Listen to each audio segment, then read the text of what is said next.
France গত রাতেই হয়তো নিশ্চিত করে ফেলতে পারত বিশ্বকাপ বাছাইয়ে নিজেদের জায়গাটা। একটু সময় নিয়েছে তারা, আইসল্যান্ডের সঙ্গে তারা 2-2 গোলে ড্র করেছে। তারা প্রথমে পিছিয়ে পড়েছিল, পরে 2 গোল করে তারা ম্যাচে লিড নিয়েছিল।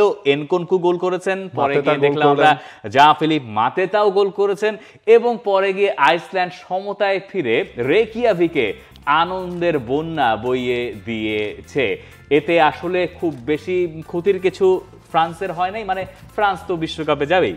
কিলিয়ান এমবাপ্পে ম্যাচটা ছিলেন না, ওভারঅল 7টা পরিবর্তন নিয়ে দিদিয়ার দেশও তিনি এই ম্যাচটা স্টার্ট করেছিলেন ফ্রান্সের জন্য, যেটা আসলে চ্যালেঞ্জিং ছিল। তারা ফার্স্ট হাফে যখন গোলটা কনসিড করলো, এরপর তাদের কিন্তু এই এনকনকুর গোলটা আসতে আসতে তাদের অনেকটুকু লম্বা সময় অতিবাহিত করতে হয়েছে, এবং ওই টাইমটায় ফ্রান্স একটু টেনশনও পড়ে গিয়েছিল তাদের ফুল পয়েন্ট হারাতে হয় কিনা। আপনি ফ্রান্সের অ্যাটেম্পগুলো দেখেন, মানে ঢের এগিয়ে তারা সব কিছু থেকে।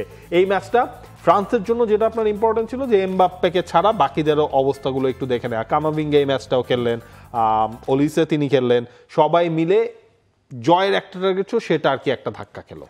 একটু থাকা গেছে, মানে এমন কিছু হয়তো হবে না। মানে পয়েন্ট টেবিলটা দেখলেও সেটা বোঝা যায়। সঙ্গে আগের ম্যাচটাতেও তারা পিছিয়ে পড়েছিল, পরে গিয়ে সেই ম্যাচ জিতে এসেছিল। এই ম্যাচে 2-2 গোলে ড্র হয়েছে, দুটো চান্স পেয়েছে আইসল্যান্ড, দুটো থেকেই তারা অন টার্গেটে হিট করে গোল আদায় করে নিয়েছে। এই ম্যাচটার বরং মানে এই ফ্রান্স আর আইসল্যান্ডের ম্যাচটার মানে খুবই মজার ব্যাপার ছিল যে ফ্রান্সের 11টা, আপনি যখন ফ্রান্সের ফ্রন্ট লাইনটা দেখবেন, মানে ওখানে স্টার্ট করেছেন ফ্লোরিয়ান থোভা, যে ফ্লোরিয়ান থোভা আগের ম্যাচে গোল করলেন। আমি তো ধরে নিয়েছিলাম যে উনাকে আর কোনোদিনও জাতীয় দলে দেখবো না, কিন্তু এখন দিদিয়ের দেশও আসলে মূলত যেই কাজটা করছেন, তিনি তার আগের আমলের যারা তারকে সার্ভ করেছেন দিনের পর দিন, তাদেরকে একটু সুযোগ দিয়ে দিচ্ছেন। জাঁ-ফিলিপ মাতেতা, এই যে 28 বছর বয়সে তিনি ফ্রেঞ্চ ন্যাশনাল টিমে ডাক পেলেন, তিনি তার প্রথম গোলটা পেলেন এইবারই। এরপরে আপনি এনকনকু দেখেন, এনকনকু ম্যাচের আগে দুটো সুযোগ হারিয়েছিলেন, এবং তারপরে তিনি যেভাবে কাট করে খুব সুন্দর একটা গোল করলেন। এরা ফ্রান্সের ন্যাশনাল টিমে ওয়ার্ল্ড কাপে কেউই 11-এর সদস্য নন। ওনারা সবাই, ফ্লোরিয়ান থোভাকে আমি এক্সপেক্ট করি না তাকে নিয়ে দ্বিতীয় দেশে ওয়ার্ল্ড কাপে যাবেন। জাঁ-ফিলিপ মাতেতা হতে পারে একটা অপশন, মানে বেঞ্চে আপনার থাকলেন। মানে ফ্রান্সের আসলে এত বড় পাইপলাইন ভাই, মানে আপনি গুণে শেষ করতে পারবেন না, এবং একজনের চেয়ে আরেকজন ভালো। এই যে ফ্রান্সের যে তৃতীয় সারির যে ন্যাশনাল টিমটা, ওইটাও ইউরো জেতার জন্য লড়াই করতে পারে, এই হচ্ছে তাদের অবস্থা। আপনি একটা জিনিস চিন্তা করেন যে এই দলটার সাথে আপনার কিলিয়ান এমবাপ্পে আছেন, এই দলটার সাথে আপনার হচ্ছে ওসমান দেম্বেলে আছেন। আমি এই দুইটা নামেই বলি, তারপরে বারকোলা ভুলেই যাই। এই দুইটা হচ্ছে কি আপনার, তারা ফরওয়ার্ড লাইনে অ্যাড হচ্ছে, মানে স্ট্রং স্টার ডাস্ট একটা স্কোয়াড নিয়ে লাস্ট ইউরোর মতোই আমার মনে হয় ফ্রান্স আরো পরিণত হয়ে আপনার এবারের ওয়ার্ল্ড কাপটা খেলতে নামবে, যেটা দিদিয়ের দেশর শেষ টুর্নামেন্ট হওয়ার কথা।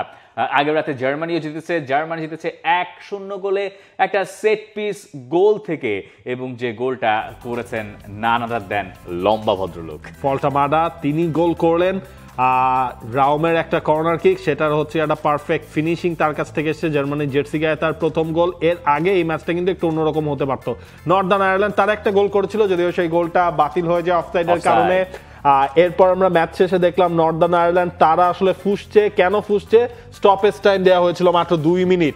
এটা নিয়েও আসলে আয়ারল্যান্ডের কোচের অনেকগুলো জবাব ছিল। আপনি এই ম্যাচ, এই স্ট্যাটটা দেখেন, জার্মানির থেকে তারা শর্টস বেশি নিয়েছে খানিকটা হলেও, যদিও বল পজিশন জার্মানি নিজের কাছেই ধরে রেখেছিল।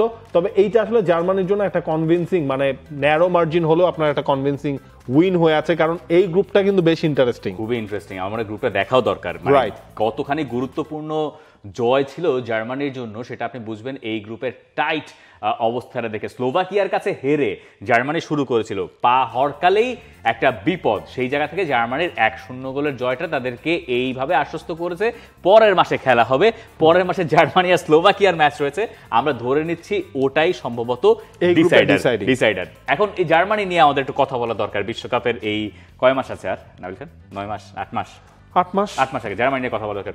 জার্মানি নাগলসমান যে 11টা সাজালেন, দেখেন সেই 11-এ আপনি এখন নিয়মিতভাবে দেখেন হচ্ছে সার্জ গ্যানাব্রিকে। জামাল মুজিয়ালা ইনজুর্ড হওয়ার পরে আপনি একটু দুশ্চিন্তায়ও পড়েছিলেন যে জার্মানির আসলে হবেটা কি। গ্যানাব্রি, যিনি মনে হচ্ছিল যে বায়ার্ন মিউনিখে তার ক্যারিয়ার শেষ, তিনি অন্য কোনো জায়গায় যাবেন, সেই গ্যানাব্রি বায়ার্নেও যেমন ভালো করছেন, গ্যানাব্রি এখানেও ভালো করছেন। ফ্লোরিয়ান ভার্টজ একটু ভুগছেন, যদিও ভার্টজকে নিয়ে জার্মানির ফুটবলাররা নিয়মিত তাকে সমর্থন দিয়ে যাচ্ছে। জার্মানির বর্ষসেরা ফুটবলারও হলেন এর আগের ম্যাচটাতে। এই ম্যাচে তারাই সবাই স্টার্ট করলেন। গোলটা এলো ওই কর্নার কিক থেকে, রাউমের কর্নার কিক থেকে। দুর্দান্ত একটা কর্নার ছিল, সেখান থেকে মানে যে হেডটা করেছেন, হেডেও বল লাগে নাই বলতে মাতার, লেগেছে আসলে পিঠে, ঠিক পেছনে। এইটা জার্মানির জন্য একটা পজিটিভ সাইন, এই কারণে জার্মানির একটা স্ট্রাইকার দরকার ছিল। জার্মানির যে স্ট্রাইকারটা এতদিন ধরে তারা খুঁজছিল, আপনি সেই মিরোস্লাভ ক্লোজা পোডলস্কির পরে একটু চিন্তা করেন তো, মানে খুব জার্মানি কোনো সেট কোনো স্ট্রাইকার আপনি পান নাই। 2018-22 এইভাবেই জার্মানির গেছে। এইটা হচ্ছে জার্মানির সবচেয়ে পজিটিভ সাইন, যে তারা একটা ফ্রন্ট লাইন, অ্যাটাক লাইন তৈরি করতে পেরেছে, যেখানে বলতে মাথার উপরে তারা ভরসা করতে পারে। জার্মানির দুশ্চিন্তা কোন জায়গায়? জার্মানির দুশ্চিন্তা তাদের ডিফেন্স। মানে তাদের ডিফেন্স দেখে আপনার কাছে মনে হবে না যে ম্যাচের কন্ট্রোল তাদের কাছে আছে। এই যে নর্দার্ন আয়ারল্যান্ডের সঙ্গে খেলা, এই খেলা যে কঠিন হবে এটা আমরা সবাই জানি।